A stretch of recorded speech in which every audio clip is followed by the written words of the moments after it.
Oh, come on.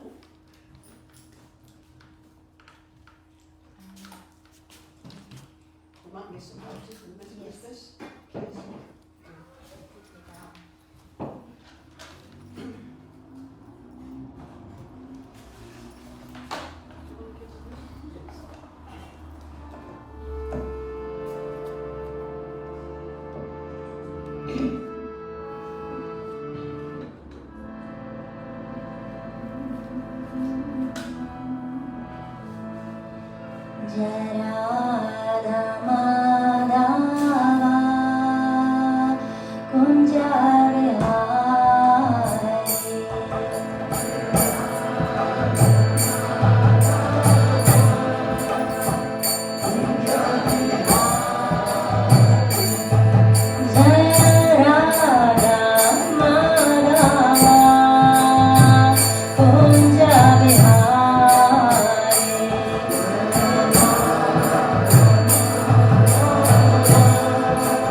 Sorry. There you go. I get it activates the arthritis. Yeah, no, I appreciate that. Hare Krishna. Hare Krishna. So thank you everyone for coming. It's a toss-up on a day like today, isn't it? Should I go to the beach, swim in the sea, or should I come to the temple? Those of you who are here made the right decision. Nothing to stop us going to the beach afterwards, of course, you know. Anyway, thank you everyone for coming, and thank you to Govardhana Prabhu and Nitai Chand Prabhu for driving all the way from Norfolk. It's a long way away. Did you say it was 5 hours? It would have been 5 to here, but it was 4 to the campsite, wasn't it? 4 Yeah. to the campsite. 4 to the campsite, 5 if you count coming here as well. So that's a long way. I was born in Norfolk actually. Oh, there you go. I Yeah. knew there was a reason why Yeah. you moved there. King's Law. Anyway, thank you very much. Yesterday there was a little Vaishnavi Sangha for the ladies. And I promise, gentlemen, we will also do a men's Sangha as well. We had a few people saying, what about the men's Sangha? So we'll do the men's Sangha as well. Nitai Chand will have to come over. Oh, here we go. Jai, have grace, Govardhana Prabhu ki. Jai! Thank you, Nadia, for garlanding. Thank you, garland team, for making the garlands. And I think as the afternoon goes on, there will be more and more people here. Just wanted a little housekeeping point. If there's a bit of a musty smell in the air, you might be able to smell a bit of a musty smell in the air. It's because I've not had a shower today. No, I'm just joking. No, we had a leak, unfortunately, on Friday night, right? So water was dripping down from the bathroom into the shop, into the, so that's why it's a little bit of a musty smell. Hopefully the sun is drying it all out. But anyway, today, yes, we have the Vaishnavi Sangha today. Mother Govardhana is going to be speaking, and I will let her tell you exactly what that is. But let's give her and Nitai Chand a warm welcome by loudly chanting the Hare Krishna mantra on the count of 3. 1, 2, 3. Hare Krishna, Krishna Krishna, Hare Hare, Hare Rama, Rama Rama, Hare Hare. And for any of you who haven't met Govardhana before, she's a direct student or disciple of Srila Prabhupada. She's been practicing and sharing Krishna consciousness somewhere in the region of 50 years. And today she's going to be sharing some of that accumulated wisdom and acquired knowledge with all of us. So we're very happy to have you here. And of course to have Nitai Chand Prabhu with us as well. Thank you. Hare Krishna.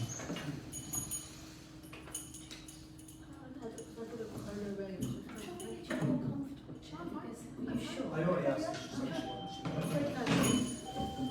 Putting a lot of care. No, I find it hard nowadays. No, it's just... No, I can't do that.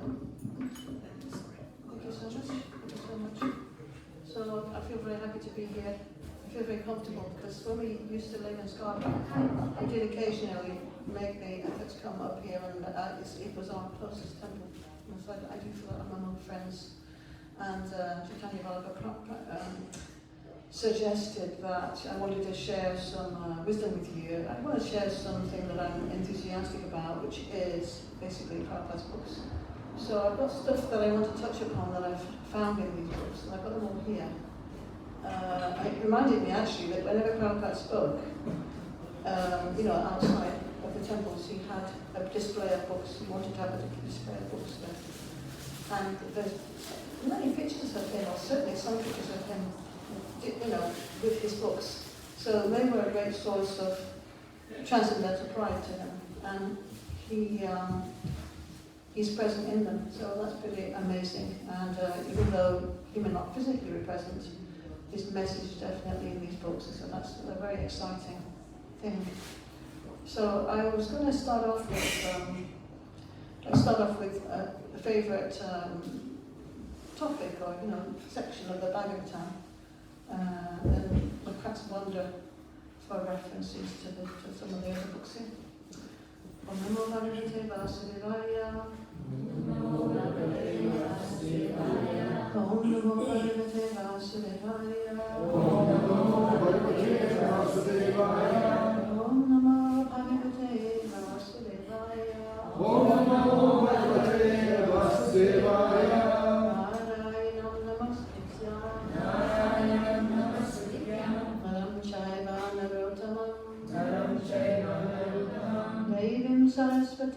vyasam Devim Saraswatim Vyasam tato jayam udiraye.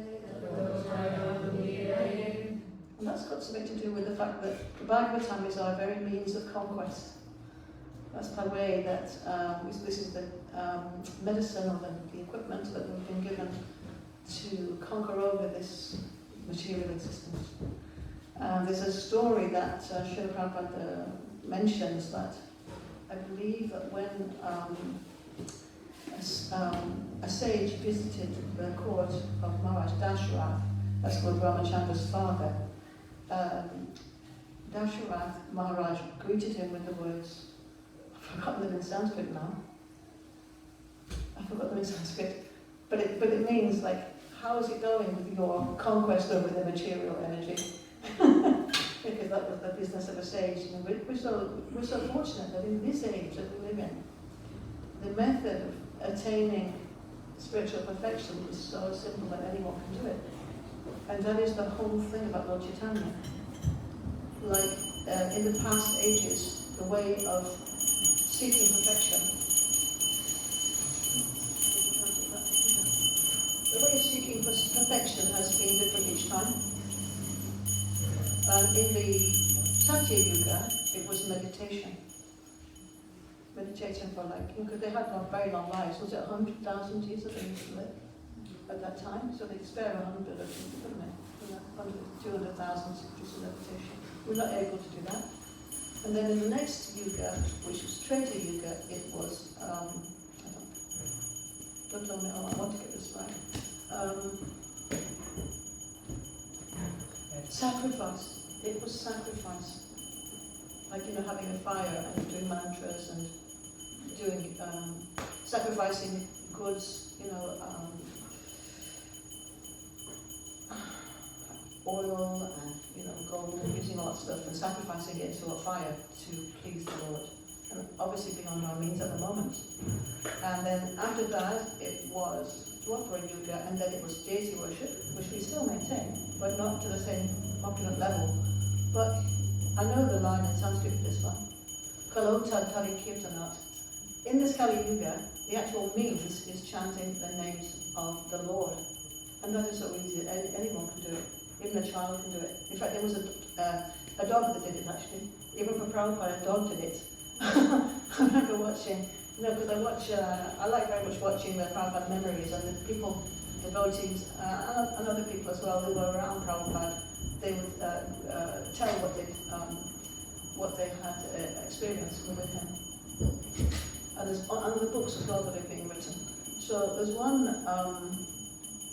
time when a devotee tells about when Prabhupada gave that talk, and it was recorded, and he said, did you say even the dog can take part in it? Yeah, that's right, it was at the Happening album.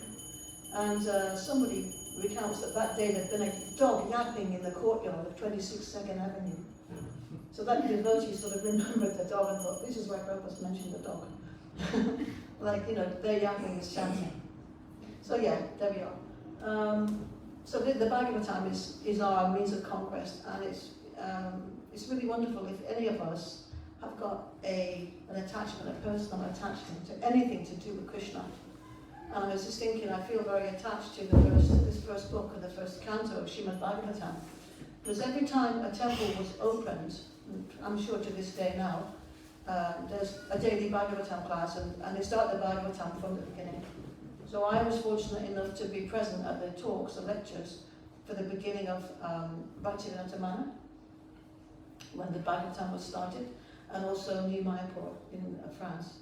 So it means a lot to me, these verses, and I had a friend, and we used to practice learning the verses, off by heart, even though it was going to be many decades in the future before we could ever give a talk and quote them, but as things were in those days. But we used to like the sound of them, and we used to, and so some of them have actually stuck in my head. So I feel very attached to this first canto of Bhagavatam now. That's just right here.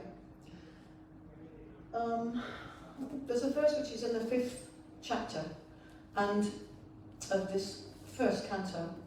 And if you remember, in the 4th canto, in the 4th chapter, Does anyone remember which sentiments or which feelings, thoughts Srila Vyasadeva is expressing after he's just finished compiling all the Vedas?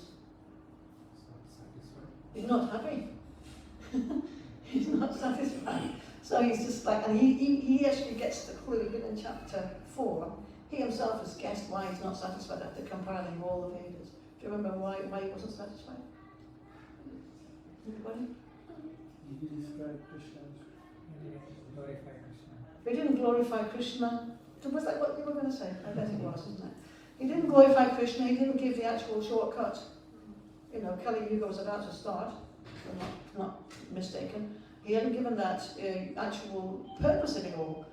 Like even in Bhagavad Gita, there's a verse in the 9th chapter which talks about the actual uselessness of following the Vedas with the purpose of progressing within the material universe.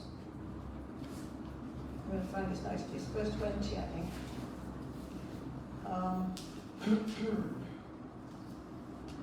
21. I'm going to take the Sanskrit. Tetam bhuktva svargalokam vishalam shine punye marcha lokam vishanti evantrihi dharma manu prapanna gatagatan kama kama lapante. So it's like they come back down. Shine punye, when your pious activities that you will earn through these sacrifices and stuff you will earn in the Vedas, compiled by Vyasadeva, when those results of those pious good things that you have done are finished, then Marja Lokam Vishanti, you come back to the planets of death. Every planet in the material world is a planet of death, but the one that we're on is death is more often than in the higher planets. But that's a good thing. But we haven't got so long to peg it out. That's good. Because in this age that we're in now, the thing is directly chanting Krishna's names. And actually what I really wanted to talk about was having a direct relationship with the person God, you know. Because so many religious systems in the world don't have such a clear perception of the fact that Krishna, God, is a person. And what that is, to me, that's the most precious thing. So anyway, Narada Muni, who's the spiritual master of Vyasadeva, arrives on the scene. And in chapter 5, he says something very harsh to Vyasadeva. It's verse, chapter 5, verse 15, I think. And he says to him,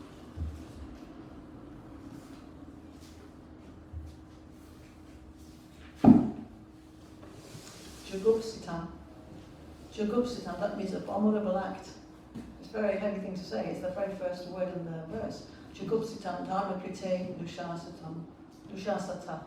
Your teaching is an abomination, actually, in the name of religion. It's a harsh thing to say. Sometimes the guru has to cut, you know. And another aspect that I really love about what I've learned in Prabhupada's books is that every time Krishna gives an instruction, like he's giving it through Narada Muni right here, Krishna will give an instruction to his devotee, but it's meant for everyone. Yeah? I've got a couple of passages which I would like to take the examples of.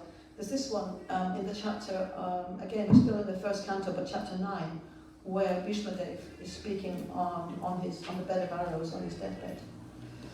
And Prabhupada, and he's because King Yudhishthira, I'm jumping about a bit, but forgive me. King Yudhishthira, after the battle of Kurukshetra, which was the plan of Krishna to rid the world of people that were in the way of godly life for everyone. When that happened, Yudhishthira Maharaj, being a soft-hearted devotee, he was quite fed up, quite depressed, and so he, with others, came to see Grandfather Bhishma. And when Grandfather Bhishma spoke to him, he said, "There's nothing to be lamented. You know, you've done your duty and it's the will of the Lord. You need to go on now and give shelter to the citizens and you take the helm of the world." So there's a thing in Prabhupada's purport in this chapter 9.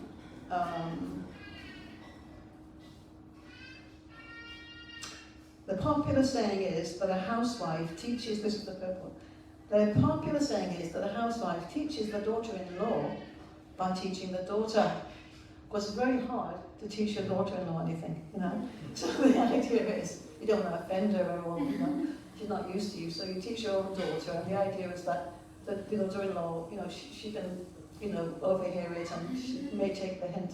So, similarly, the Lord teaches the world by teaching the devotee. So, this is something I want to make a point of, because sometimes it'll say, give instructions, and we think it doesn't apply to us. But what's the point? Why did Krishna provide this? Why did Srila Prabhupada stay up every night writing these books if it wasn't meant for us, you know, his own descendants, his own spiritual descendants, to actually take inspiration from and try to adapt them to involve in our own lives so we can progress towards Krishna? That's what it's all about. You know, if I've got one realization about Prabhupada, is he didn't come here to mess about. He really did come here to get us out of here. So it's up to us to take the instructions that we find. So now we've got Narada Muni telling Vyasadeva that it's appalling that you've done all these Vedas and teachings. And we know that there are so many different kinds of people in the world, so they all need to get on board at one point, you know.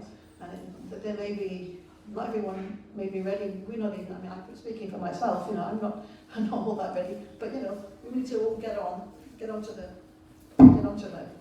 merry-go-round of the Vedas, or onto the train, or whatever you want to call it, wherever we can get on. So I know that Srila Vyasadeva was right to provide some sort of consciousness of God, you know, whether it was for people that, just to show that, like the Karma Kanda section of the Vedas, at least it teaches people that they're not the controller. They have to obey and please higher authority before they can have fruits, good fruits. But the fact that Srila Vyasadeva himself is not very happy because he hasn't actually taught people about the personality of Godhead. And that is the most important thing. So this is like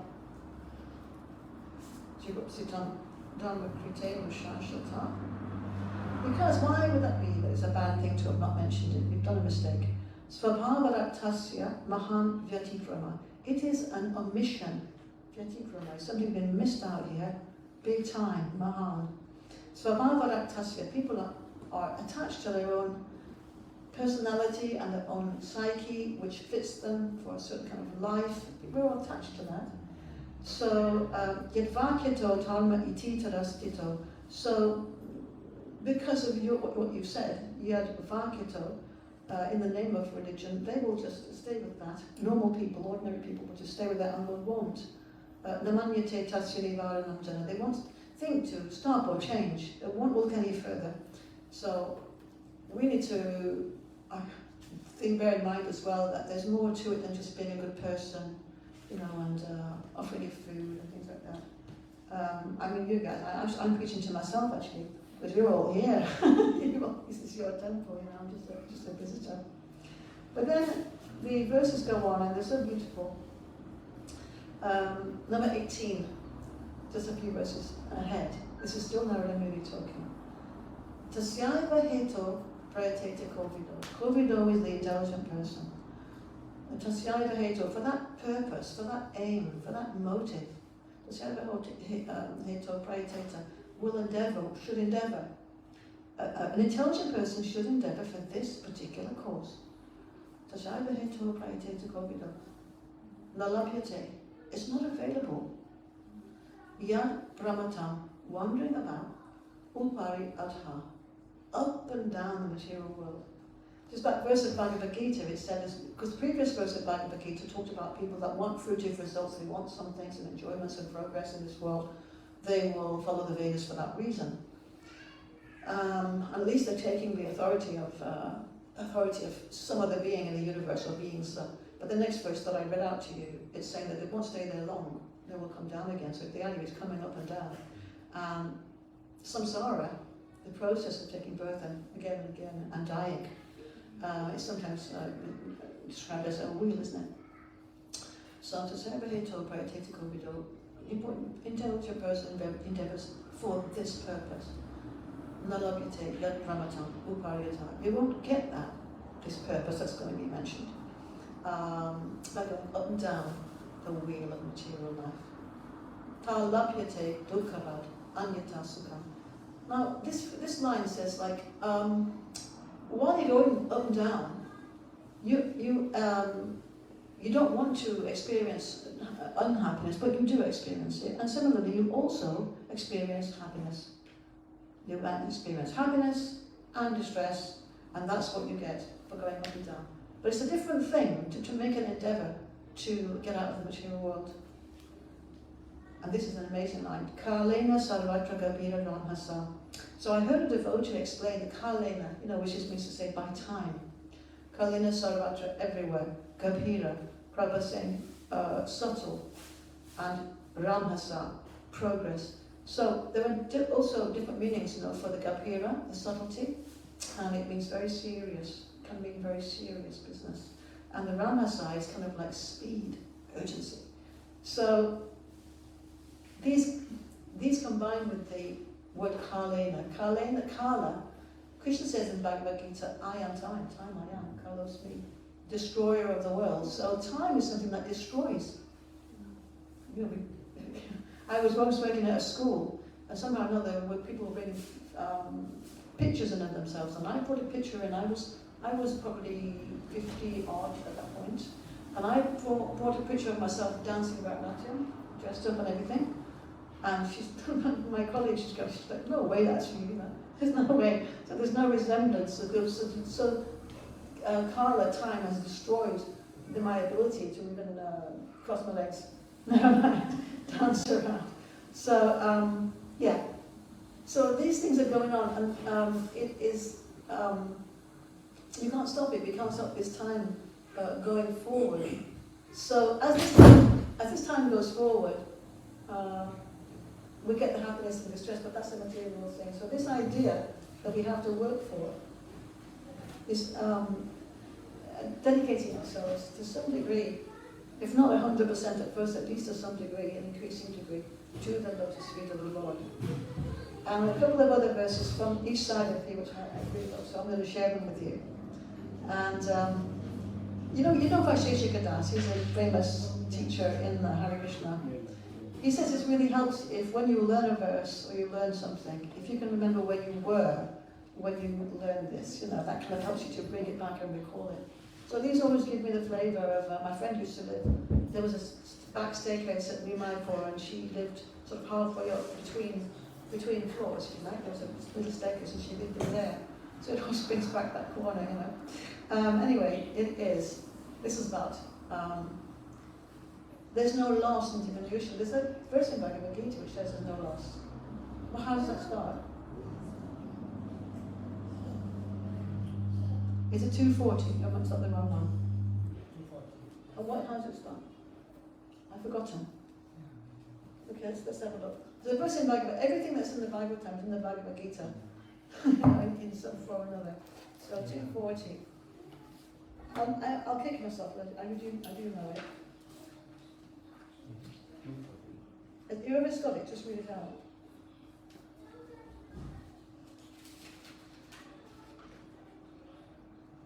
Yeah, Neha Vikramanasasti, that's the one, isn't it? Neha Vikramanasasti, Prachabhayana Vidite, Svalpi, a little tiny bit, Svalpamya Apyasya Dharmasya, Trayati Mahatopaya. With a little tiny connection to Krishna, a little tiny progress towards him, it can rid you, it does rid you of the most dangerous type of fear. What is the most dangerous type of fear according to that purport?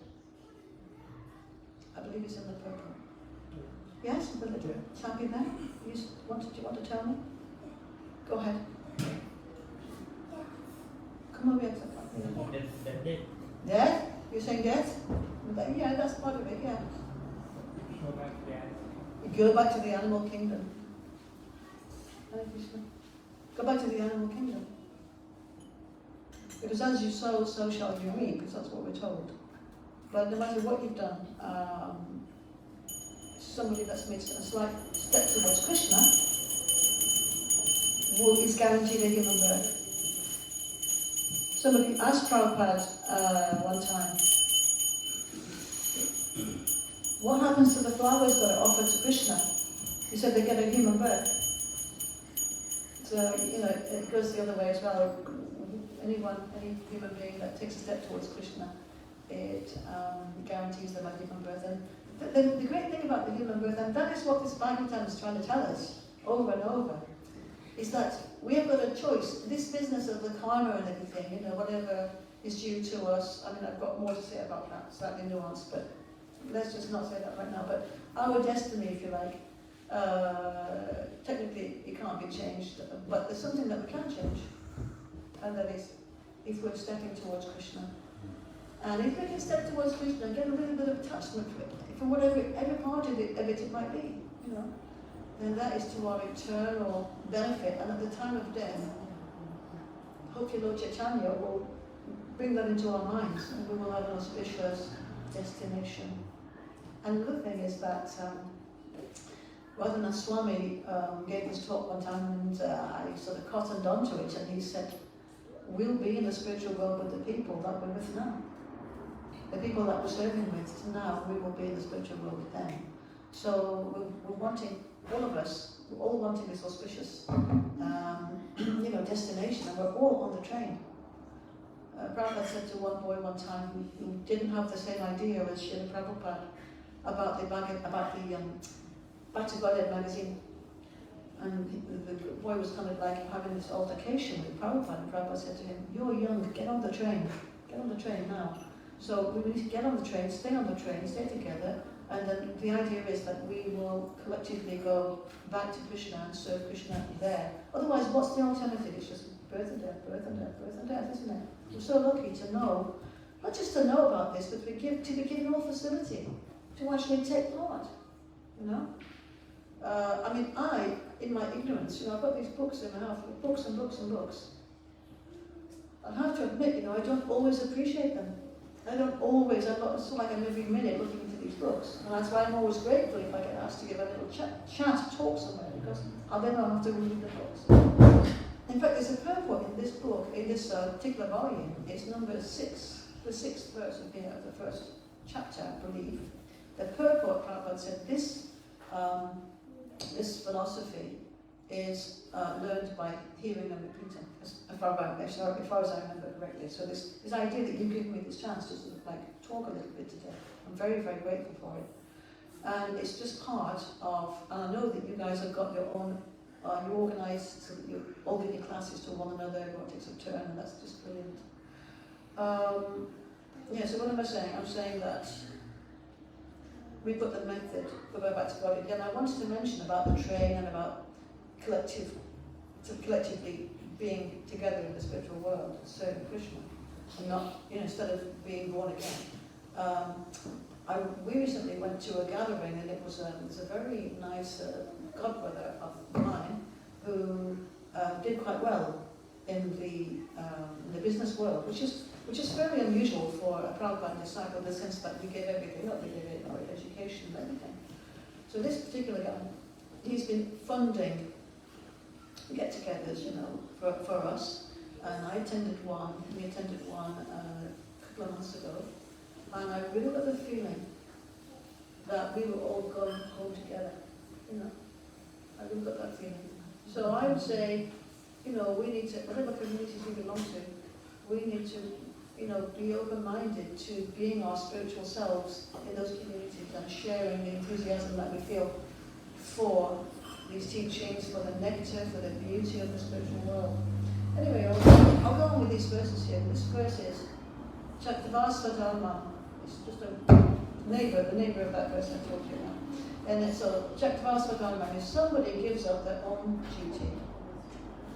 Charanam Bhujam Hare, for the lotus feet of Krishna. Bhajan Apaka. Now, if the bhajan, if the service and practice of that person is not ripe, is not mature, is not cooked, bhajan apaka tat patet, if he falls down, tato, from there, yadi, even if, let me get it right, Chaktavasa Dharman Charanam Bhujam Hare Bhajan apaka tat patet tato yadi, yatra kva. What is inauspicious about that? what is inauspicious about that? All of us who've given a little bit of, we've sacrificed a bit, to try to be Krishna conscious. Where's the harm? What's the wrong in that? Yatra Kvavabhadram, and this is Narada Muni talking. They talk about Yatra Kvavabhadram Avud Avushakim. What bad thing can happen to him? Really, no, compared to what is going to happen to us, what could be bad?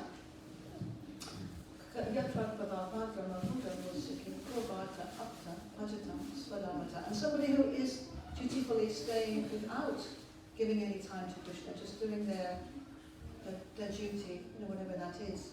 Everybody's got a different duty. Where's the benefit there? And that's what Narada is impressing on Srila Vyasadeva. And because we're the daughter-in-law, we're listening in. Oh, and it's not like because we're not Srila Vyasadeva, we're not like at that level. It's not because of that we can't benefit. We're the daughter-in-law. When Krishna. And there's another part actually when it's in chapter 87 of the Krishna book, which relates to chapter 88 of the Srimad Bhagavatam 10th canto. And it's when it's Yudhishthira Maharaj, I think. Oh gosh, who is it who asked the question? It's Maharaj Parikshit who asks a question to Sukadeva Goswami. He said, how come? I'm leaning forward here. I think I'll pull it up a bit. Oh, these things I don't know how to work it. I think that's fine. I think I've done it. Yeah? Oh, is it not too close now? I don't want to be too loud. Thank you. So yes, it's Sukadeva, no, it's Maharaj Parikshit. If you don't know who he is, look him up. There's a gorgeous picture of him here. Look, he's kneeling there. And besides that, this is a book from Sri Sankirtan. It's got a label in it. So it's all auspicious. So the king's given up everything, he's asking this question. He's saying to Sukadeva Goswami, his guru, why is it that the devotees of Krishna, Krishna is like the topmost person to worship, it's the best thing you can do. Why are they not? Don't seem to be doing very well materially. Why they come on hard times sometimes and they're not, they neglect their material development and they're not very well off compared to some other people. And Krishna was, so Sukadeva Goswami said, your grandfather asked that question to Krishna. And then it says, Krishna is self-satisfied. So he's always pleased. But he became even more pleased when he got that question. And the reason was because he could give an answer that would help the whole of mankind. That's the second place I've told you. The grandfather Bhishma one with the daughter-in-law, and then when Yudhishthira Maharaj asks Krishna the same question, why did bad things happen to Krishna's devotees? Why are your devotees not opulent? Krishna's very glad to get that question because he wants to answer it so that other people, not particularly Maharaj Yudhishthira, not only Maharaj Yudhishthira, but also anybody else in the future. There was a beautiful quotation actually from Srila Bhaktisiddhanta, and he was doing some speaking, and he was saying to his audience that he was doing that speaking for those who come in the future. So, Srila Bhaktisiddhanta Saraswati has thought of us. And we shouldn't be so humble that we can't take advantage of what's been provided for us. And Krishna as well, he's provided this answer for these teachings for us. When I was initiated by letter, and there was 4 of us getting initiated in that letter. And I was a little bit of a favourite of the temple president. So he said to me, do you want to keep this letter? I said, no, I'm too fallen. Because I was just learning to be humble, to try to be humble. So I said, we shouldn't be as foolish as I was. I really wish I had that letter, And it's not in the collection of letters because at a certain point, after Srila Prabhupada passed away, at some point when they were compiling all the letters, they appealed for everybody who had a letter from Prabhupada that they would send it in, so that it could be in the collection. So whoever got that letter, then sent it in. So we shouldn't be like that, We should say, right, these teachings, they've been provided for me, let me take them up. Don't be so humble that you don't feel worthy of, going back to Godhead. So that was about,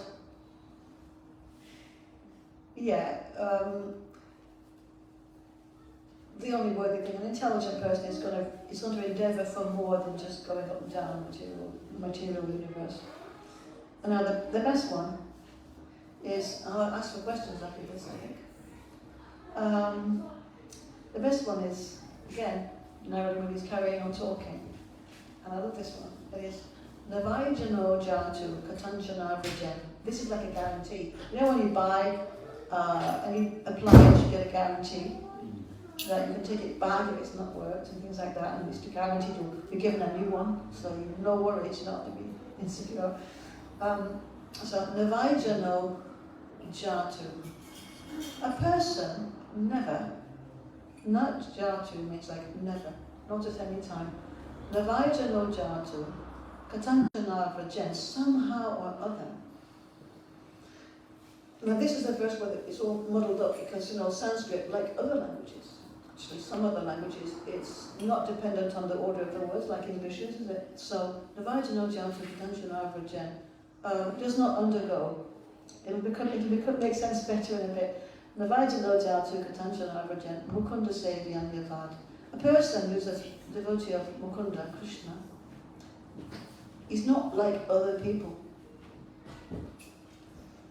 Unlike other people, a person who's dedicated themselves to Krishna. And in the translation, Prabhupada said, once. I'll just go to the translation for a sec. A person who has once relished the taste of the lotus feet of the Lord, once, is not like a normal person. Smaran Mukundangri Upagohanam Punam. Again and again, he or she will embrace the memory of the lotus feet of Krishna. That's how special Krishna is. He's not just any old body, very, very special. So Smaran Mukundangri Upagohanam Punam. Vihadu Ichchenna, he's not going to be willing to give up that desire. Not able. So somebody who's fallen down, the fallen down is the previous verse, isn't it? Anybody who's fallen down because they're not cooked. But that kind of person, don't worry, because you're not going to be able to forget Krishna. Because he or she is Rasagramo Janaha, somebody who's actually got the taste, experienced it, and it's like nothing else. It's like nothing else, and it's more powerful than any kind of sensation or taste of this material world. So there's a lot of, that's the guarantee. Now there's a little caveat to this as well, from me, which is that, in days gone by, the movement it's a very wonderful thing to have sacrificed one's life and partially sanity and prosperity and prospects, a very wonderful thing. But it's not like at this stage of the movement that necessarily has to go on like, ubiquitously in every case. Because part of it now, there are some elders in the movement now, some older people who have got some life experience. Some people say Srila Prabhupada was the only adult in the Krishna consciousness movement, originally, because everybody was very young. So it's not to say that do something, I'm not saying do something reckless, do something like take sannyas very, very quickly and may not be ready for it, or the equivalents of that, I'm not saying that. But, I'll tell you what, I'll give you one more verse before I ask for questions, because this is another favourite of mine. When Lord Brahma stole the boys and calves just to see what Krishna would do, So then he has a lot of prayers that he says to Krishna because he's realised that he made a mistake there. And at the end of all the prayers, I like it when it says in the Krishna book, because he's done all these prayers, and Krishna just remained very grave, and that's one of Krishna's qualities, he's very grave, you can't tell what he's thinking. So,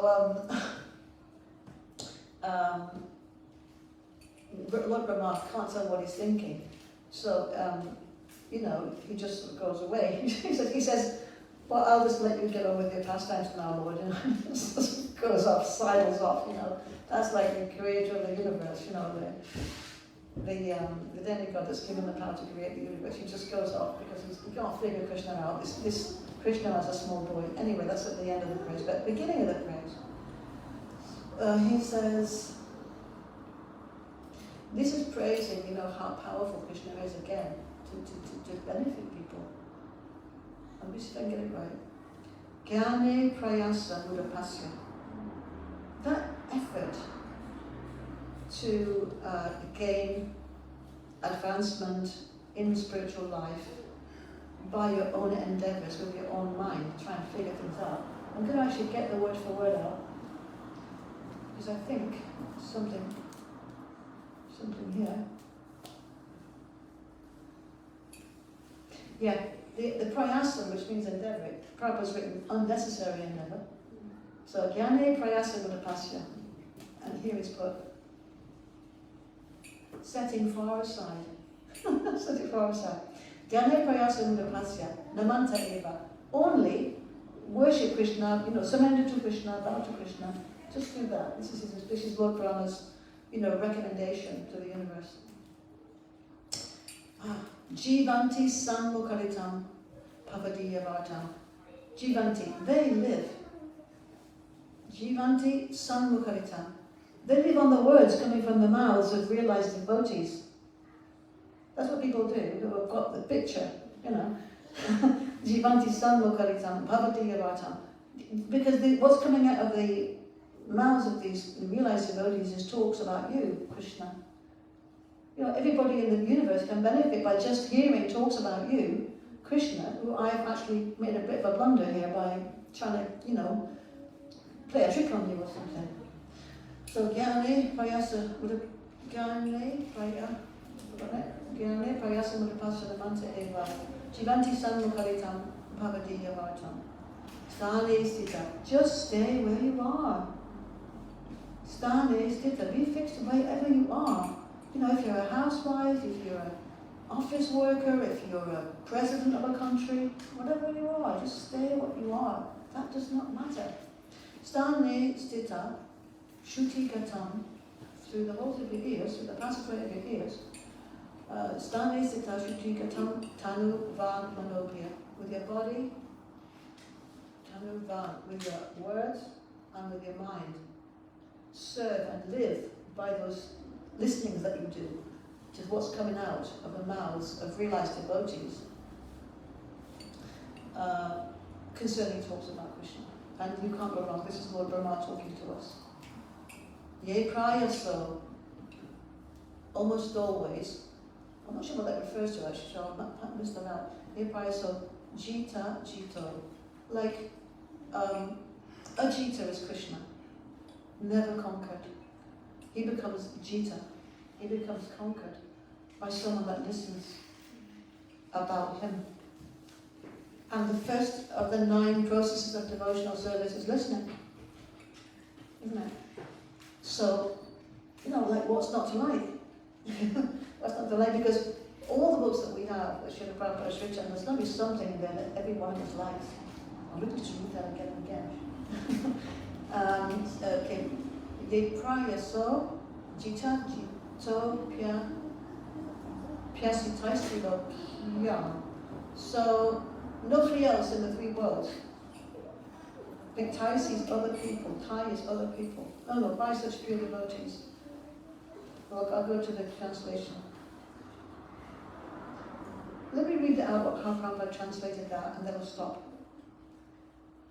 And it's actually in the Chaitanya Charitamrita, in the 8th chapter of Madhya Lila, as well, quoted there. That's the cool thing, like in this Chaitanya Charitamrita, you get the Bhagavatam quoted, you get the Padyagali by Rupa Goswami quoted, you get all kinds of books quoted. So, this is Ramananda Rai talking. Lord Brahma said, "My dear Lord, those devotees who have thrown away the impersonal conception of the absolute truth and have therefore abandoned discussing empiric philosophical truths should hear from self-realized devotees about your holy name, form, pastimes and qualities. They should completely follow the principles of devotional service and remain free from illicit sex, gambling, intoxication and animal slaughter. Surrendering themselves fully with body, words and mind, they can live in any ashram or social status. Indeed, you are conquered by such persons, although you are always unconquerable." So many thanks to you for somehow inviting me here to give a chat. And if there are any comments, questions, anything like that, let's have them. Please.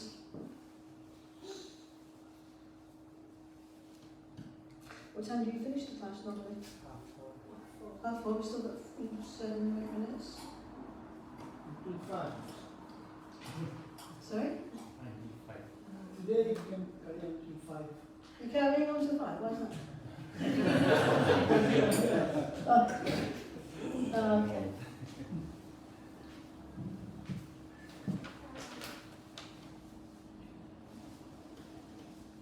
Okay, well, I'll give you a couple of other verses that I like then, very much. So there is a verse that Rupa Goswami included in his Padyavali. Padyavali, you can get it on a PDF on the internet, is basically a compilation of verses that Rupa Goswami put together by his contemporaries, by himself, and by any ones that were anonymously hanging around. And there's some beautiful verses in there. In that Padyavali, there's verses that say, when you read about Krishna, you should be like reading as if it was like a letter from your lover. You know, you should be reading, this is Krishna calling me back. Many beautiful verses in there. There's one that I don't remember the Sanskrit for, short verse, and it says, if I should have good fortune or bad fortune, I'm the servant of the son of Devaki, so if I have good fortune or bad fortune, what is that to me? I'm not bothered, you know. The famous woman that will tell you, because this day's bothered, it's not, I'm not bothered about that. Because there will be setbacks in everyone's life. Anyway, this particular verse is it's about the rarity and desirability of devotional service. And Rupa Goswami put it in the Padyavali. I don't know if he wrote it, I'm not sure about that. No indication there. So, Krishna Bhakti Rasa Bhavita Mati, which is basically the phrase which Srila Prabhupada used to translate as Krishna consciousness. Like, you know, Krishna going on in your mind. Krishna Bhakti Rasa, the taste of the devotion to Krishna, Bhavita, this mood of it, Mati, intelligence, you know, focused and submerged in that, you know, soaked in it, sort of thing. Krishna Bhakti Rasa Bhavita Mati. Kriyata. If it's to be purchased, you could buy that stuff. Like a friend might say to you, have you heard this, you know, have you heard this song, you know, you could download that, you could buy that. People tell one another, you know, like, you must get that, you must watch that film and stuff. Because the material world is actually a reflection, isn't it, of the spiritual world. In the spiritual world, it's direct service to Krishna. When these, you know, these exalted personalities like Srila Prabhupada, like Rupa Goswami, visit this material world for our benefit, that's only even been created for our benefit. What's it even doing here? You know, it's only here for our benefit, for our reform. So, if you, so instead of saying, I've heard a great, you know, piece of music, song, whatever, you must listen to it. Rupa Goswami is saying, this Krishna consciousness thing, it must be purchased. Kriyatam Jadi, if Kutopi Lapite, if it's available anywhere, you must purchase it. Tatra Loyam. In that connection, intense desire, intense hankering, Tatra Loyam Api Mulyam Ekanam, it is the only price. You've got to want it. And you might say, well, you know, how do I get to want that if I don't really want it, and if I'm not really fired up or whatever? And I would say, read these books. Read these books, and if you find something you like, read it again. You keep on reading that little bit. You know, there's parts of the books that I really love, you know. And with you and Paul, I'm sure it's the same. Go back and immerse your mind in that. So, Tatra Lonyam Abhimulyam Ekam, that was the only price for this Krishna consciousness purchase. Janma Koti Sukrite Nalakite. You can't pay for it with 10 million births of pious activities. That won't be enough. Because it's not in the same shop. it's not the same. It's a separate thing, it's a separate matter. It's completely transcendental. And Prabhupada repeats again and again, you know, I don't know about you, but I get very wound up in my, in my life, in surface life, whatever's going on. But he's constantly reminding us, that he wants us to take this process and return to the spiritual world. That is what he's about. And he says, don't make me come back. Don't make me come back. Because, our spiritual masters, they've made a commitment to us. And that they will come back for us. And so, we should do our part, if we can. So that they don't have to come back for us. And it's all here, it's all been provided, isn't it? So Krishna Bhakti Rasa Bhavita Nati Kirtan Devi Dāsi Tatra Lonyam Abhimulyam Ekam Janma Koti Sukrite Nalakite. I like this idea that 10 million births of pious activities is not enough to pay. You can't pay for it with that. It's like a rich person. There's some really rich people in the world, aren't they, They could come in here and say, well, I'd like to have some love of Krishna. I'll give you, like millions of pounds. You can't give it to them. You can't pay for it with money. You can only pay for it with intense eagerness. Which is actually, if you find any eagerness at all in your heart for Krishna consciousness, you're greatly blessed. You're greatly blessed. Because that is the price for it. So that's another verse that I wanted to mention. And of course it mentions, we talked before about the intelligent person endeavours for that purposeful end. That's the actual translation of it. The intelligent person endeavours for that purpose that can't be served by going up and down the material samsara, material world. You might be in the heavenly planets. You might be Lord Brahma himself, but he still has to pass away at one point, so more intelligent than that is to endeavour for this devotional service, this Krishna consciousness, which you can't pay with all your wanderings. You can't get it like that. So we're greatly blessed that, Lord Chaitanya is here, and what a miracle. And I think really, like I was saying yesterday when we had the ladies' sangha, that the movement's in our hands. All of us that are alive today, the movement is in our hands. So we need to fill it with love. We need to fill it with love, harmony, working togetherness, and cultivate that thing that I tasted when we had the Prabhupada disciple retreat. And we've come from all our various engagements and places where we live, and just to meet together for, I think it was 3 nights. 3 nights or 4 days, and it was really amazing because I really felt, and a lot of people did as well, that we were survivors, and that we had gone beyond any kind of non-harmony. We've gone beyond that because we've just been alive for a long time. And I think Krishna blessed us, in our own little, because all of us have a tribe, people that we identify with, and we really feel it's nice to see people that we'd spent our youth with, whether they were close to us at that time or distant, whether we admired them from a distance or whether we were close with them. It was very nice. So I just would like to recommend that kind of, cultivating that kind of feeling, because why did people, someone asked me yesterday, why did you at the age of 17, why did you join, the movement? It's like, when someone says that, there was something on the internet, and there's people were asking, well, why did people join Prabhupada? they weren't Indians, and he was an old man. He had nothing to do with old man, you know, nothing to do with that. Because there was love there, and it wasn't just any kind of material love, it was the ultimate love that we're talking about today, that Krishna consciousness. Lord Chaitanya, talking about the price of pure devotional service, you can't pay for it with any amount of births full of pious activity, opening, you know, hospitals and planting trees and giving all your money away, all of that. You can't pay for that. And yet Lord Chaitanya came and, you know, he was giving it away for nothing, wasn't he? He went to some towns and he just said, look, I'm not taking this, I've got love of Krishna here, you know, and I'm not taking it back. So even if somebody is not worthy and they can't pay anything, just take it, just have it. You know, so really he's saying that, you know, really we're in that position that Lord Chaitanya is so attractive and he's so, he's irresistible, actually.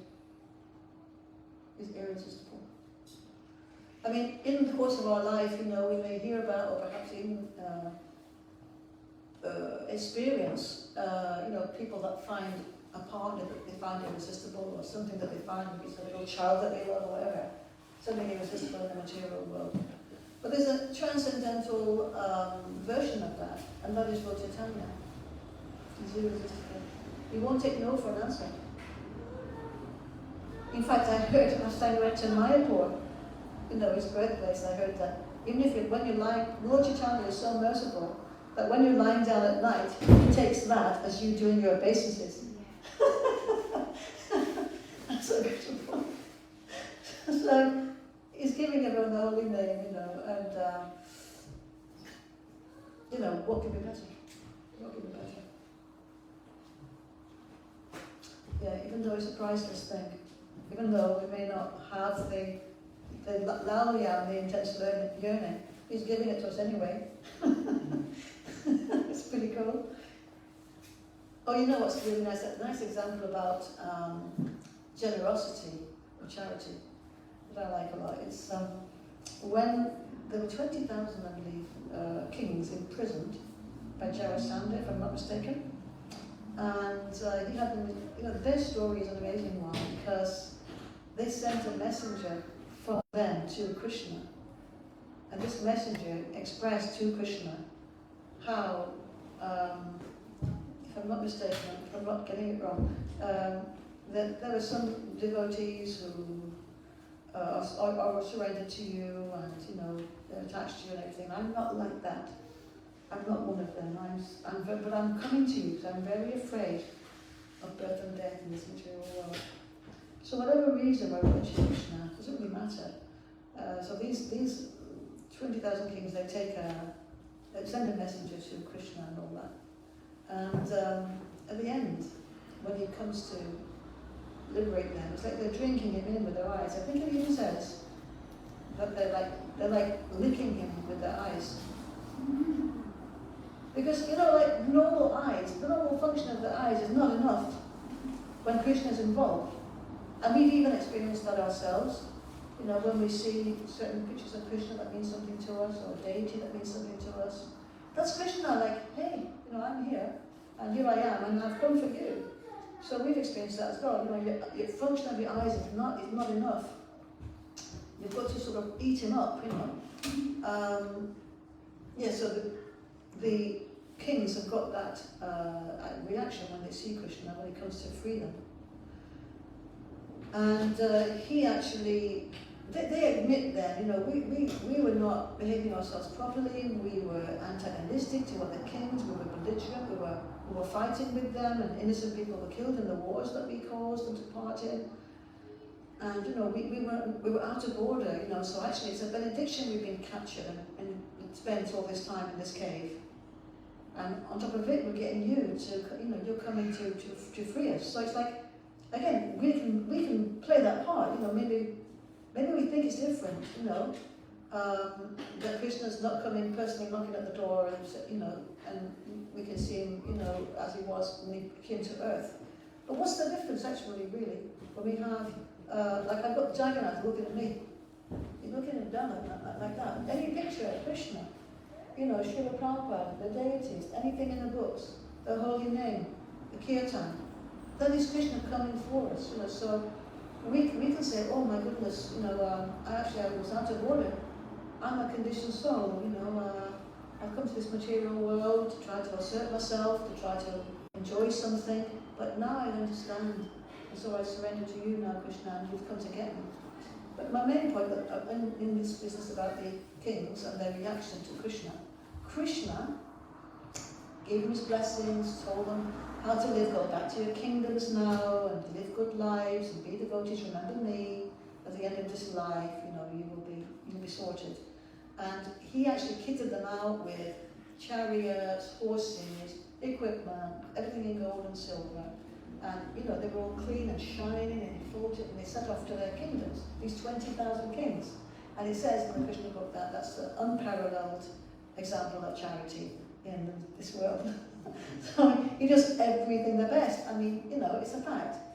And you can't but admire him. I mean, in the business about him having the 16,108 wives, yeah? So he's got 16,108 palaces in Govardhana, and these are all people, devotees, who want to marry Krishna. So no problem. He just comes out of their heart and marries them, and they all think, oh, I'm the favourite wife of Krishna. He never leaves me. And actually, we've got Krishna with us as well.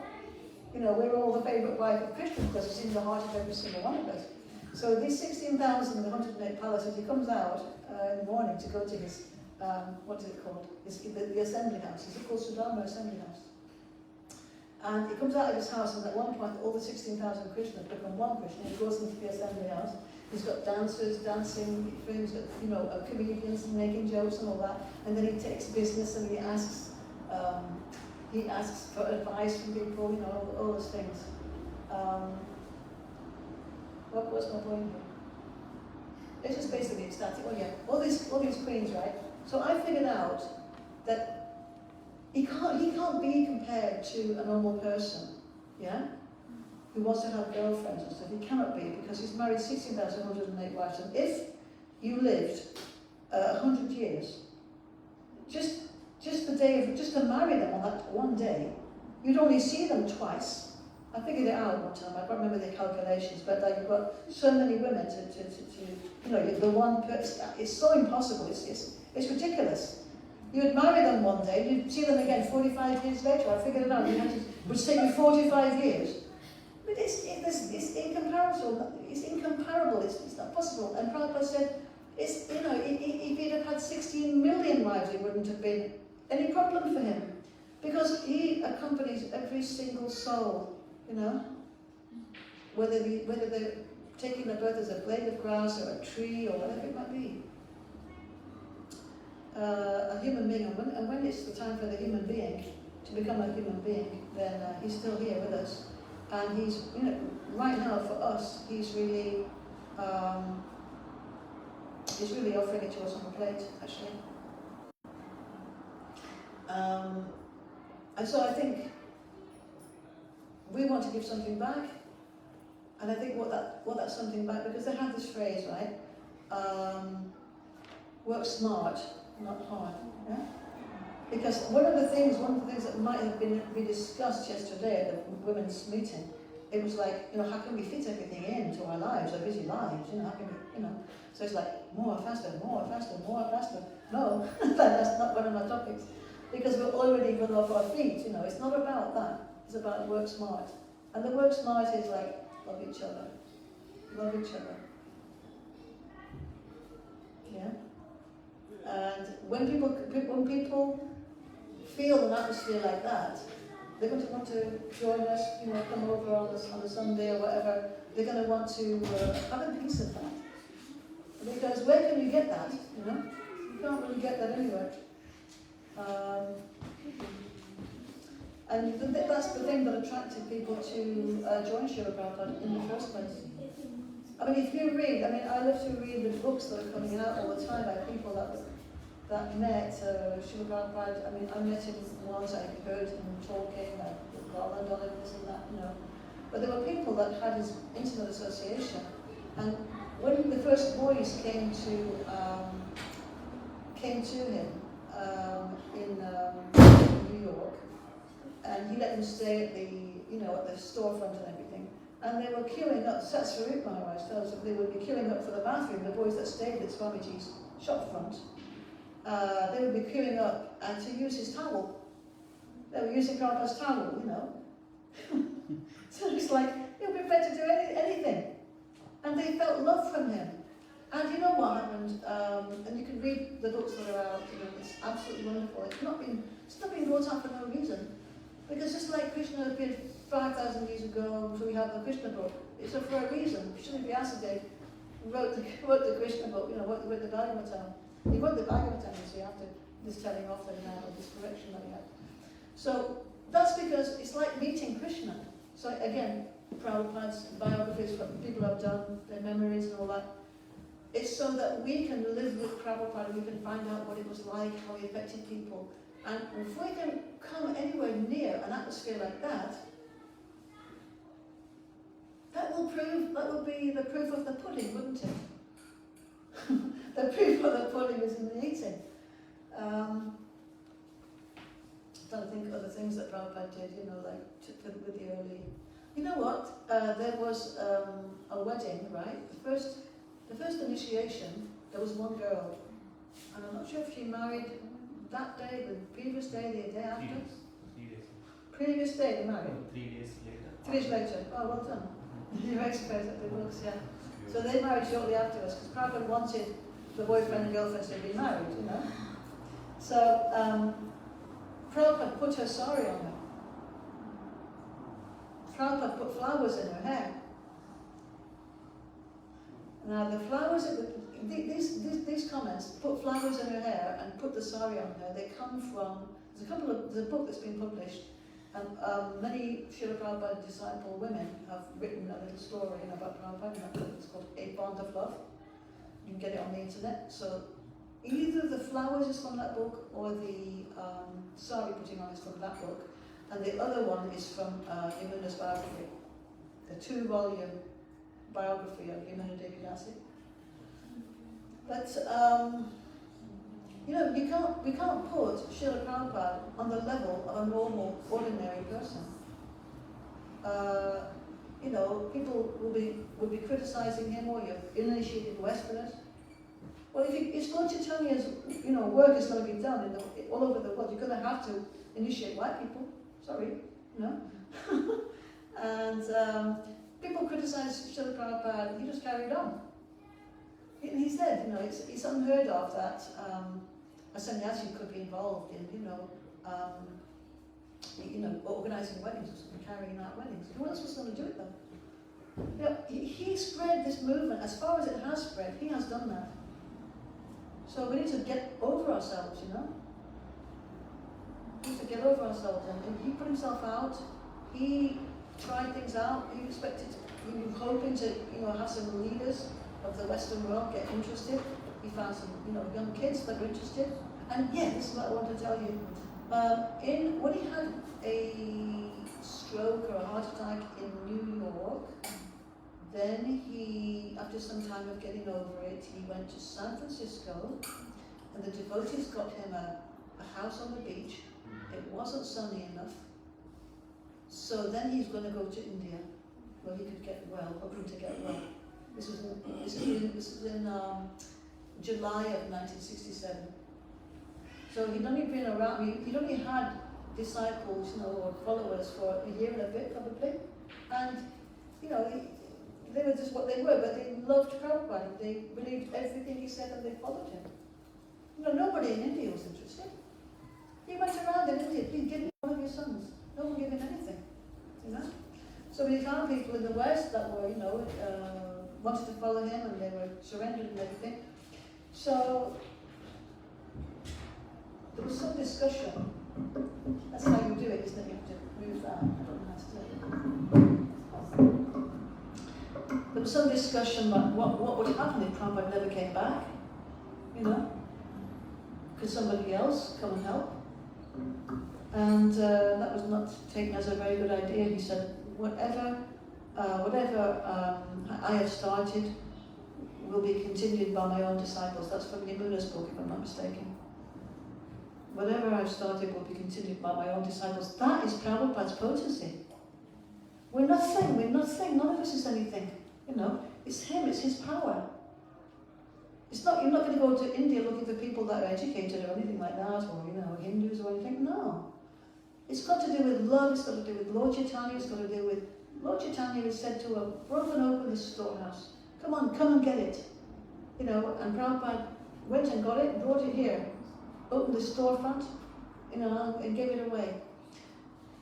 So I find that so amazing, because as the movement has got more and more Indianized, you know, because naturally Indian people want to have a piece of it, and that's quite normal.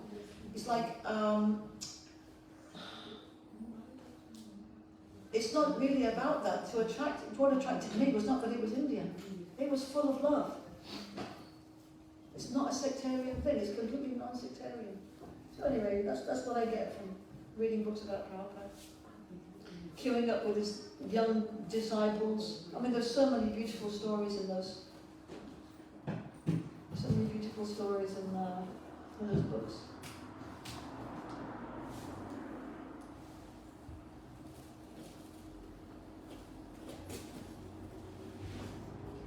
I mean, and he had his plans as well. He called it the International Society for Krishna Consciousness, where there were only about 12 members. He only had one in the storefront. He didn't even know how he was going to pay the rent. You know? He was with Krishna all the time. He got some criticism when he went to India because he didn't go. Well, they were just looking for things to criticize about him. Some people in India, and it's like he hadn't gone to. When he was back in India, I don't know which one of the times, he hadn't gone straight to his spiritual master's samadhi. When Prabhupada heard that complaint, he said, "Do you not know that I'm always with my spiritual master?" I mean, what did they think? What did they think he was? What did they think his modus operandi was, and his status was? You know, like we've just read in here, the many status in the Bhagavatam. The many status, we can, wherever we are, whatever we are, we can absorb ourselves in Krishna's pastimes, giving our mind, body, and words, and all that. But Prabhupada at the highest status, highest transcendental status. I can't get over it. I don't know. There's nothing I can do to express it to you. You know, it's an impossibility. It's impossible. We did the impossible. In fact, there's a book. It's called Our Srila Prabhupada, and it's. Do you have to talk, guys? Hello. Do you have to talk? Okay. There's a book called Our Srila Prabhupada, and it's by a lady called Govardhana Devi Dāsi, and she interviewed people who'd known Srila Prabhupada before he left India.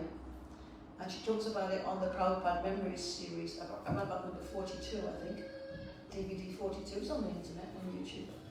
And she describes that somebody heard some crying every night. Somebody in Vrindavan heard some crying every single night. And from their particular, whatever their living place, they could see down into where Prabhupada was living. And he was sweeping in front of, Rupa Goswami that wrote that verse, Krishna Bhakti Rasa Pavitamati, Krishna consciousness, you can't get it with millions of pious activities. He has a samadhi, he has his burial tomb, it was overlooked by this person that heard the crying. And he looked down in the middle of the night, Prabhupada is sweeping the floor in front of that tomb and begging and crying. Begging and crying for the power to come to the West and spread this message all over the world.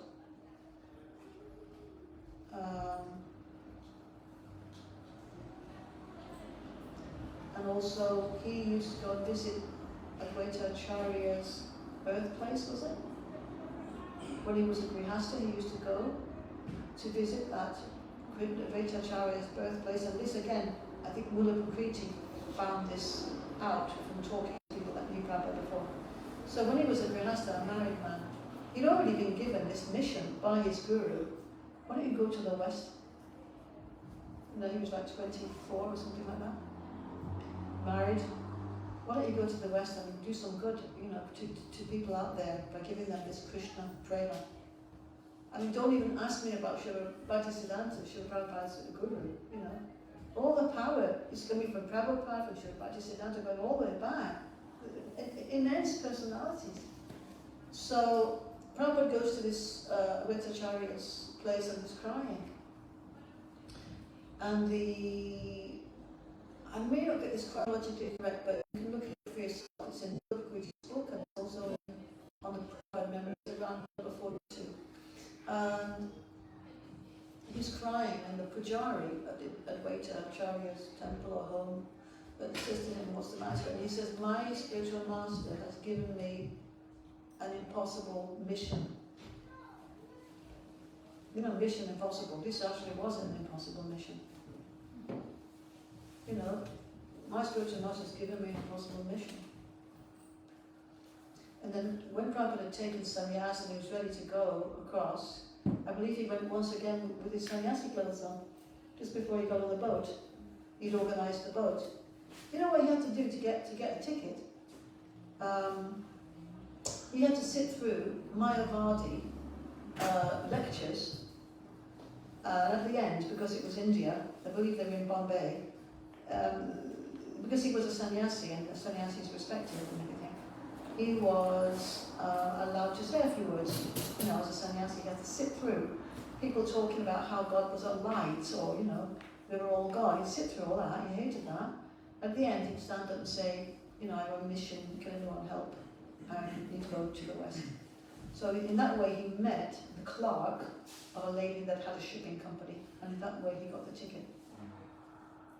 He's been to hell and back, and to coin a phrase, ready to do anything. That is an example. That's not Hinduism.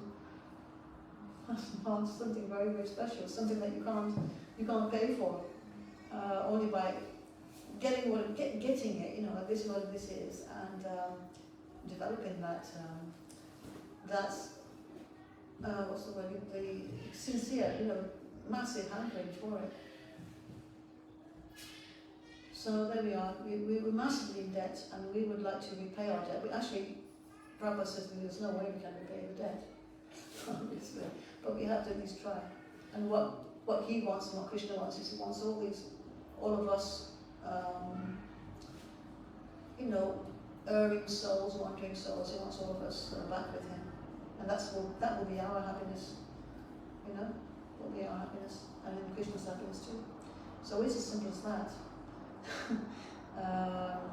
Let's try to develop a loving mood, amongst ourselves and with everyone we meet. I'm talking to myself as well. And if we keep these gems, from Prabhupada in our hearts, uppermost somewhere towards the surface, then we will be reflecting something very beautiful, and hopefully have a smidgen of the effect that Prabhupada had in the world.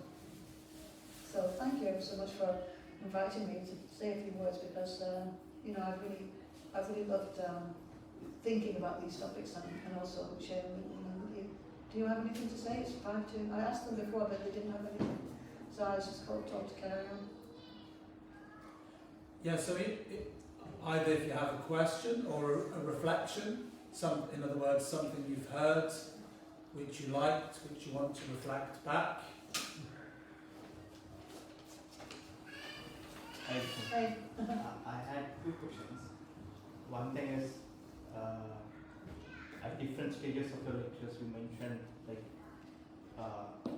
a soul which is very eager, intelligent, they can take devotional service. And then you quoted how Narada Muni says that, it is like unripened devotee, where they not do their occupational duties, but they still take up devotional service. It is still successful. Yeah. At the same time, we see like Srila Prabhupada himself, after 67 years, he makes a big decision of taking sannyas and going forward.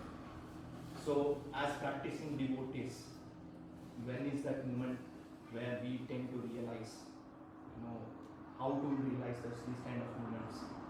Okay, where we think, okay, enough of this occupational duties, and we need to focus completely on devotion service. This was my first question. Well, I think it's probably a learning curve. I know Srila Prabhupada was horrified, these are his own words, when his spiritual master came to him in a dream, wanting him to take sannyas in order to be able to, come to the West and fulfill the mission that Srila Bhaktisiddhanta had given him. He was horrified because he takes that position because he did have. It's not like he was a person, sort of like playing the role of a human being, a very empowered one, and totally surrendered. But still, he was horrified to having to leave his family. So I think for a lot of us, like for example, I'm a woman. I can't leave my family. I don't want to leave my family. It's not the only way of becoming 100% Krishna conscious to leave your family. So it's not everybody that will be called to do that. What is that moment? I mean, I think if it's like a big decision, like enough's enough, whatever you're doing or however you're living, you think you must change that. Well, my personal opinion is that, how can I put this? We can get up to now the movement's been very young. Many decisions have been made impetuously with a Krishna conscious reason. I don't mean sure obviously, but so watch out for that, don't you? don't go straight away. No, my second question was like, you told in the discussion what Narada Muni does. He says that one who really relishes the lotus feet of the Lord, he comes back again and again. So how, for us to understand that, have we relished this kind of a service of Krishna, or we are in a platform of sentimentalism? Did you say, how can we understand if we have a real taste? Yes. Or we just being sentiment? It doesn't really matter. It's Krishna that's the power in this, Anybody that's tasted, did I say today that I listened to, yesterday or today, just think it's what we have. Thank you. That when I first went into the record shop, when I was 16, and listened to the Govardhana album, it began da da da da da da da da da da da. But it was like, it was a massive transcendental experience for me. And I wasn't like, being sentimental, or I wasn't being, really attached to Krishna, it just happened. So, that's already, that's like once I was, grabbed by Krishna. And when he said, you'll come back again and again, it means to say that you won't be able to even leave Krishna, you won't leave your heart, So can we say that we have relished Krishna's? I think we can say that. I think all of us can say that we have relished Krishna, because otherwise, we're not dead stones. The very potential for enjoying something and for being present at something is coming from the soul. You need to be conscious in order to participate in anything. And I think we know that we have participated and we have had some experience which has attracted us to Krishna. You won't be here today. I won't be here today. None of us would be here today unless it's our first time. If we didn't have some sort of pull going on towards Krishna. So when I read that verse out, I'm thinking they sorted. It's not that we don't have to progress our devotional service and keep on sincerely pursuing improving our consciousness. But the fact is, it's a done deal. Basically the verse, if it was done in modern language, it would be, it's like it's all over. Our material life is all over. If we're being told, then again, it comes into that point where I give a couple of examples how when Krishna gives a teaching to a devotee, it's for everyone to pick up. And I think it's like me saying, "Oh no, I won't take that letter because I'm not worthy." to have the letter, you know. It's not really about being worthy. It's if somebody comes to you, like Prabhupada had that example that there was a walking with a devotee and somebody asked him what causes mercy was. He said, if someone gives you $1 million and you say, oh no, and Indian Prabhupada then pushed him in the stomach as if he had a bag with $1 million in it. Take it! It's like, you know, you've got it. So it's kind of like that really, which just proves that that's the sense that we're not the doer, but we just have to get on board and do our part. That's one way of explaining it. I was impressed the way that you knew how many days it was in between Janaki and Mukunda's initiation and wedding. I was impressed by that. Recently, I've been to 26th Avenue for Yeah, right. So before going, I was reading the book written by Mukunda Goswami. That's So fabulous. that's why I tend to remember other books. But you know what I was thinking actually? I was thinking that, like, when I was a young devotee, you know, like women were allowed to go on the morning walks.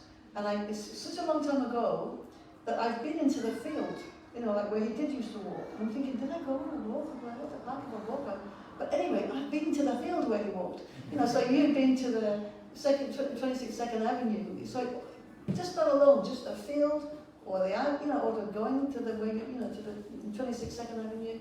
All of that is Krishna mercy, you know, and it's pretty special. It's really. You know, I do a lot of things, you know, that are not particularly in that category. But a lot of the things like that going on in my life, I think that I can be happy.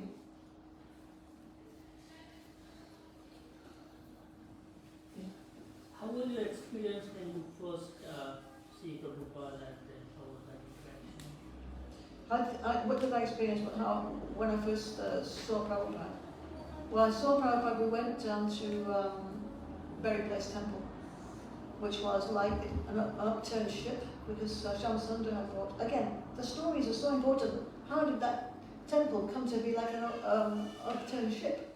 Because Shyama Sundar, you know, we all share in each other's devotional service. He got the idea, he was on a ship, some redwood, I believe, you know, to the UK. And when the temple was found, he was going to decorate the temple with it. So we're waiting in this upside down ship temple, quite small, it might have been this long and possibly, you know, where the altar starts, probably a bit thinner than that. Well, if it was thinner than that, it was a little bit longer. It was a small room. And so we're waiting, I was sitting somewhere like this, and there was a door here, which Prabhupada would come in, and the altar was here, and we were just waiting, and we're really, really squashed up, you know, and it was very much, you know, men were separated from women. Women at the time were so crammed in, really didn't think too much about that day. And we had actually had to collect the fare. I lived in the Edinburgh Temple, so we had to go from Edinburgh down to London because Prabhupada was coming. This was the first time he came to England since I had joined. So we had to go to Glasgow, where we were more safe, collecting money and giving out leaflets about Krishna. And we had to collect it was either £2.50 or £3.50, I can't remember. Each one of us needed that for our ticket. So we'd gone and collected that money and come back, and we'd gone and got on the bus, and there we were. So I'm sitting in this temple, waiting for us to see Prabhupada, and, you know, looking at the door and no one there. And all of a sudden I looked, and there he was, framed in the door, just like a beautiful frame. I was around him, and he was very. Some people saw him walking above the floor. I didn't see that. Some people saw an effulgence. I just saw a great softness about his form, and I think that's reflected in. It's a bit like the eyes are not enough to see Krishna. You have to feel like you're licking him, like those kings. It's a bit like the eyes. It's like the eyes don't usually perceive softness, but it's like it's weird. I could feel the softness in Prabhupada's body, you know, his face and everything. So he's standing there in that framework, and then he just walked up. I think he sat on the Vyasa and gave a little talk. And I don't know if it was that day or a different day, but he got into the vans. He got into a vehicle to leave, and there were a few vans, you know, outside, and we all poured into these vans. And there was one girl, she was hanging on the outside of the van like that. She was going, he's my spiritual master's brother, and men wouldn't let her in. She was hanging, that van was going, she was hanging on the back, you know. Yeah, and then we went to the airport to see him off. So, I mean, really, my relationship with someone has said that the relationship with the spiritual master is only the beginning. Like, say you have some moments with the spiritual master when, you know, physically, and some of his disciples never even saw him, you know. So I'm lucky that I could see him. The spiritual master, the relationship with the spiritual master goes on eternally, and you know, develops more as your life goes on. And all of us have got a relationship with Srila Prabhupada because he has started this movement and welcomed all of us into it, left us little like I've been talking about.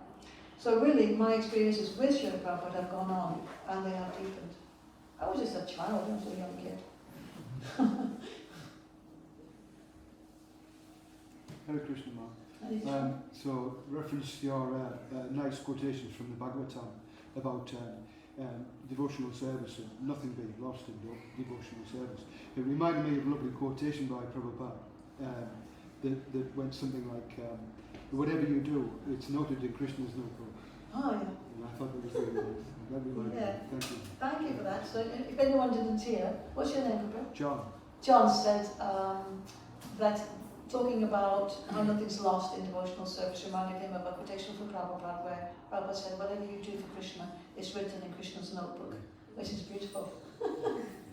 Yeah? Yeah? What was Prabhupada's character? What was Prabhupada's character? Well, well, first of all, you know there's 26 qualities of a devotee. They're in the Chaitanya Charitamrita. I know a bit of the, I believe it's Sanskrit, Kripalu, Kritatrodha, Satyasara, Sana, goes on like that. And the children at the school used to sing it in English, you know, and I only remember the first line. Kind to everyone, does not quarrel with anyone, fixed in the absolute truth. You'll have to try and find that for your kids. I don't know where it is. But anyway, first one, kind to everyone. So Prabhupada, you know, Kripalu in Sanskrit, Prabhupada is the most kind person to everyone because he's giving everyone a ticket.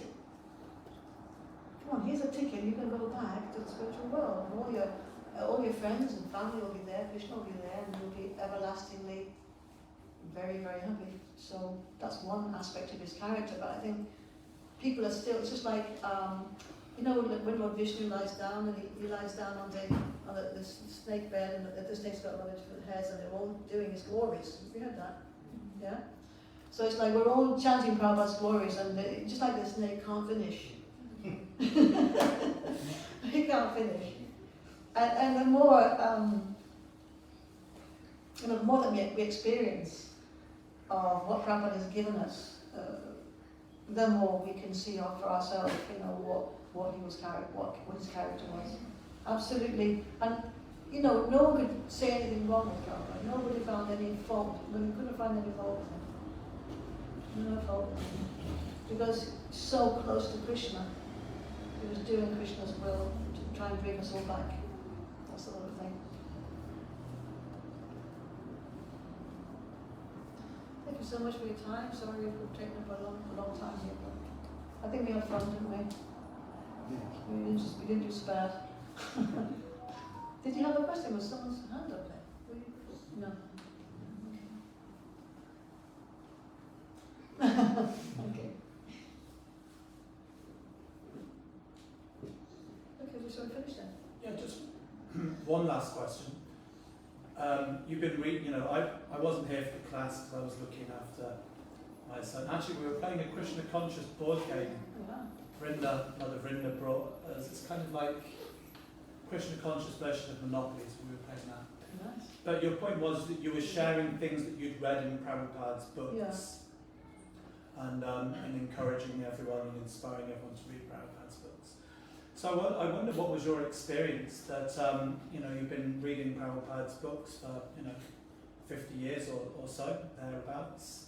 And what's your experience reading things now as to when you first began, and do you experience that Prabhupada's books are almost like they're living books, not that just you read it and say, oh yeah, I've read that before.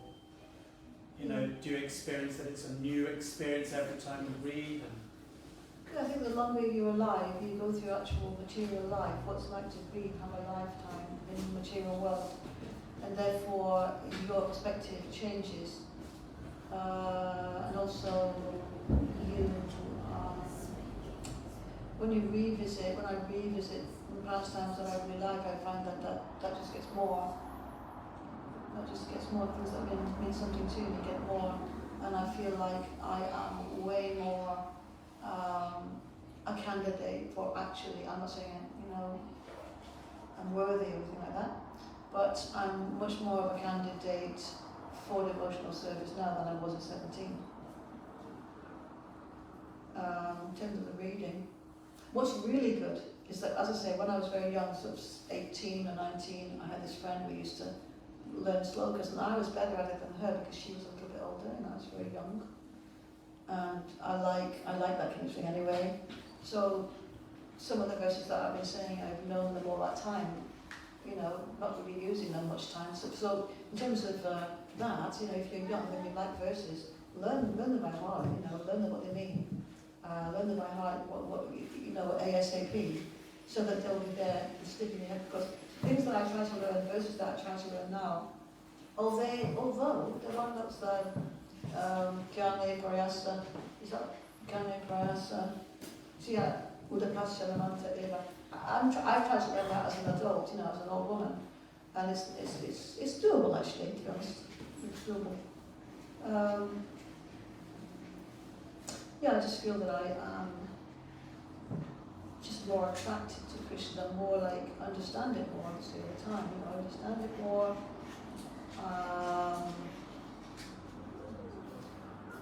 I think, when I was a young person, a kid, it's like it's a very immature movement as well. There are no older people in it, and no sort of sobering influences really. I think that now, when I was younger, I don't know, obviously I was, taken enough with Krishna to carry on with it, to do it. But I think also I've learned a lot about material life and keeping myself safe.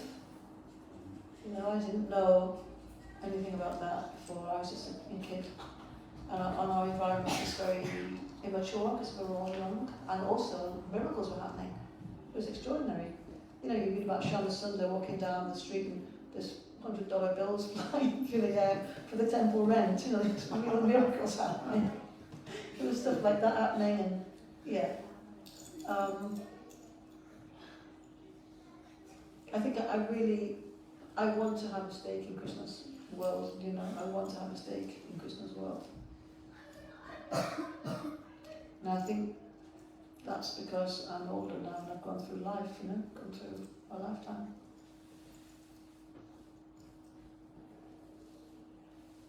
Thank you. Okay, should we finish then?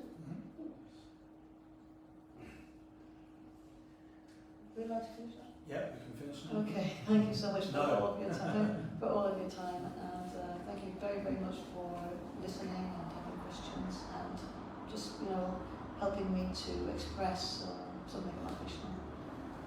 All goes to Shri